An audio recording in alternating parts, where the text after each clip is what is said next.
This is a vintage Coca-Cola fountain machine that I bought on Facebook Marketplace for $50 because it came with a CO2 tank.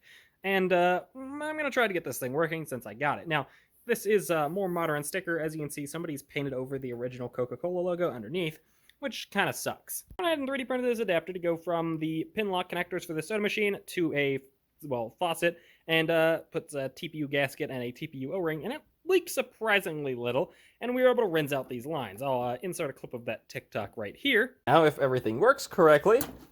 Oh, goodness. And that's why we're doing this.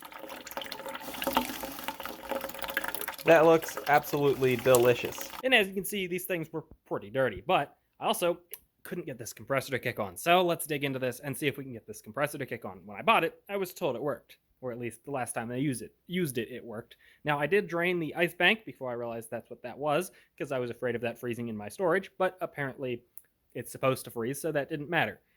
So that could have something to do with why the compressor isn't kicking on. This bad boy up, we got the compressor, we have some solenoid to turn on the compressor, a overload sensor it looks like, we got our thermostat right here, and our distribution block. No float sensor, however, there is a wire going to what is apparently a round tank. I don't know what that's for. Maybe that is our float sensor. It goes down into the tank. Maybe that's why the compressor isn't kicking on. So let's refill our ice tank and see if we can then get the compressor to kick on. The issue is, I don't know how to turn it back. I don't know how to refill that tank.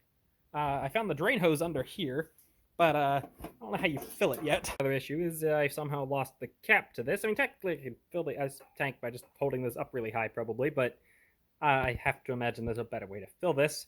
But I guess we need to go find that plug. What happened to the little red cap, but wire nut seems to fit pretty well. It's not like it holds pressure, so it should be pretty okay to not leak too badly. This looks like a suspicious spot to fill this. Oh no. Oh no. I really, really hope that those would be encased in plastic and the water would not be in constant contact with the refrigerant lines. My wish was not fulfilled. That looks like a nightmare. Oh no. What is the absolute chance that it doesn't have like a billion leaks in it? Unfortunately, I don't know where any of my snake cameras are, but what I can see is that's actually a fan. So that right there is a motor, and that I guess just agitates the water, keeps it from freezing, and moves all the cold water around, which means that I do have to drain this whenever it's going to be in a place that could freeze, because it's not actually supposed to freeze, it looks like. It looks like it's just supposed to get really cold.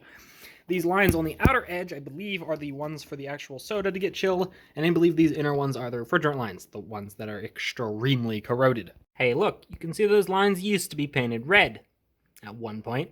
I'm not seeing a water level sensor, but hey, let's just put a bunch of water in this thing and see if it turns on. Okay, let's flip on the power switch. We got this fan still. Definitely have the agitator motor, that's for sure. Unfortunately, it's been a few minutes. The compressor still hasn't kicked in. I even filled a bit more water in there, and it's not doing anything. So unfortunately, that's not the issue. Going over the power, we have power coming in right here, which is constantly distributed to the agitator motor, so that always has power if the thing's on. Then the other power goes through this, I'm assuming, thermostat, that then comes up over here, which then gives constant power to this, apparently. And over here, it also gets distributed. So we have power here because this is running, which gets its power from here, but the compressor isn't kicking on, so either our thermal cutoff's bad or our solenoid isn't working. What I'm gonna check is this thermocouple. This should have constant continuity between these two pins right here until the compressor overheats and breaking this thermocouple. Technically, the thermocouple could have died on its own, but more than likely, the compressor ran out of refrigerant, overheated, and blew that thermocouple. That would really suck, but that is the most likely option if that's blown. The answer to that question is yes, the thermocouple's good. That is very good news. Now, this here is a solenoid or relay, whatever you want to call it. Basically, it should be electromagnetic solenoid that fires to power this thing, which means we should have continuity across here if the coil's good, which we do. So the solenoid coil is good, but it doesn't mean the solenoid isn't stuck. Looks like we should be able to get 120 volts between here and that connector there when the compressor should be on. So let's turn this back on and see if we have power there. If we do, then this solenoid might be bad or the compressor's bad. There is 120 volts between this, so the compressor should be kicking on. I would show you me measuring it, but I don't really want to do that one-handed and accidentally short against something. So you'll have to trust me, there's 120 volts at this coil. I saw a few comments on the shorts I made on this machine that this is a pre-mix machine, so it's pretty much useless instead of the modern post-mix. You do realize you can just take the post-mix syrup, put it in a corny keg, add the water, and boom, you have pre-mixed soda. Okay, so this is confusing. I am slightly out of my depths. I'm not an refrigeration tech or whatever, but I have no starting capacitor, which is interesting. I feel like that should be here. We have one wire connected here, which I believe is our common. I believe this is our run and this is our start. Here is our solenoid thing, a relay. Power is connected here and nothing over here. This is connected to this pin here, so I'm assuming somehow power would go from here to here and bridge this, which would power this, which would send power across this to send stuff to the start to start up this compressor. And then once it starts, I guess it would drop power to this and run somehow. It ain't doing that. So unfortunately, our issue is inside the compressor. Awesome. Interestingly, I found a service bulletin from 2002, though 95 down here, so I don't know which date to believe.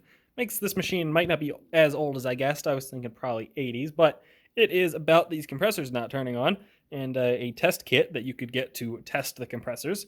Makes me concerned that they had to make that. These compressors might have a failure rate. I don't know. It has a fancy flow chart here to do the different things. Unfortunately, I don't really have a figure one. I don't really have a that test kit. That's kind of sucks, so I can't really use this service bulletin, but makes me concerned that these compressors died fairly often. Okay, I've been putting this off. Let's just jump this with 120 volts. If this clicks, then we have a compressor failure. If it doesn't, then this is actually bad. Alright, don't do this at home. I'm something alright. Fortunately, I can confirm it works. Weirdly, it works at a very, very low voltage. This might not be AC. Well, I guess it is AC. It has to be AC. There's no DC in the thing. But it works at like 5 volts AC. It starts to flutter. So this thing definitely works, unfortunately. So that means we have a compressor failure. It could be a pressure sensor inside the compressor that senses how much refrigerant's in it, and it has no refrigerant. Or if it doesn't have that, we could have ran out of refrigerant and burned out the compressor. Either way, we're not getting this working anytime soon. Don't actually believe that this compressor's burnt out. You usually smell it, apparently, and this doesn't smell burnout. So I believe it probably just has a pressure sensor that's keeping it from turning on. Now, I also believe that their story of this thing worked when they last used it because they left water in this thing. It would have kept corroding those hoses, and one day it probably just corroded through while it was in their storage and lost all of its refrigerant. The question is, do I even attempt to repair this? And if I do I bother trying to fix the leak and refill it with R12 or an equivalent to R12? Or do I just go ahead and replace this compressor with something for like R290, which would make this much more efficient, and probably maybe be worth a little bit more if it's running 290. It's a little bit safer. It's fucking flammable, but it's not as inefficient and is much cheaper to get. Plus, we're gonna have to completely rehose everything underneath there, so might be getting some good practice in soldering copper pipe. But if you like what you saw, please leave a like and subscribe. I got a lot of work ahead of me if I want to actually restore this thing, so stick along for the journey and let me know if you actually want to see this thing get restored.